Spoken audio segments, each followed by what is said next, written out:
জামায়াত নেতা এটিএম আজহারের খালাসের সংক্ষিপ্ত রায়ে সই করেছেন ৭ বিচারপতি। এ বিষয়ে আরও জানাতে সুপ্রিম কোর্ট থেকে সরাসরি যুক্ত হচ্ছেন মাসুদুর রহমান। মাসুদ, আজহারের মুক্তির বিষয়ে সংক্ষিপ্ত রায়ে কি বলছেন বিচারপতিরা?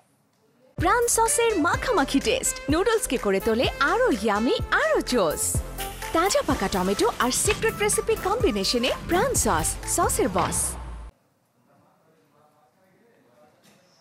আজকে সকালে যে রায়ে এটিএম আজহারুল ইসলামকে খালাস দেওয়া হয়েছিল, সে কিছুক্ষণ আগে, এখন থেকে ঠিক 5 মিনিট আগে, প্রধান বিচারপতির নেতৃত্বাধীন 7 বিচারপতির আপিল বেঞ্চ যারা রায় দিয়েছিলেন তারা প্রত্যেকে এই রায়টিতে সংক্ষিপ্ত রায়ে সই করেছেন। এক পাতার সেই রায়টিতে তারা তাকে দ্রুত মুক্তির নির্দেশ দিয়েছেন।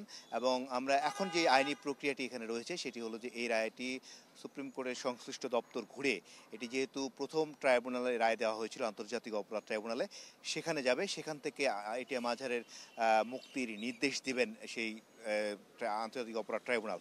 সেখান থেকে সেটি পাঠানো হবে কারাগারে, এবং কারা কর্তৃপক্ষ যদি আজকে হাতে পেয়ে থাকে তাহলে আজকে রাতেই মধ্যেই তিনি মুক্তি পেতে পারেন। তবে এক্ষেত্রে যদি ট্রাইব্যুনাল বসার পরে সিদ্ধান্ত হবে আসলে তারা আজকে রায়টি যে মুক্তির আদেশটি সেটি পাঠাবেন কিনা।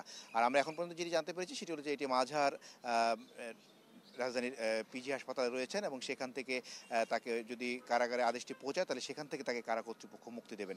আর সকালে যে রায়টি হয়েছিল সেখানে 2014 সালে তাকে যে রায় দেওয়া হয়েছিল ট্রাইব্যুনালে, তাকে যে চার্জগুলোতে তাকে মৃত্যুদণ্ড দেওয়া হয়েছিল সেগুলো থেকে আজকে সরাসরি খালাস দেওয়া হয়েছে, এবং খালাস দিয়ে তাকে দ্রুত মুক্তির নির্দেশ দেওয়া হয়েছে। যদি সব কিছু ঠিক থাকে তাহলে আজকেই এটিএম আজহার মুক্তি পেতে পারেন বলে আমরা আইনজীবীর মাধ্যমে নিশ্চিত হয়েছি। মাসুদ, আপনাকে ধন্যবাদ। সুপ্রিম কোর্ট থেকে আমাদের সাথে যুক্ত হয়েছিলেন মাসুদুর রহমান, জানাচ্ছিলেন এটিএম আজহারের রায়ের বিষয়ে।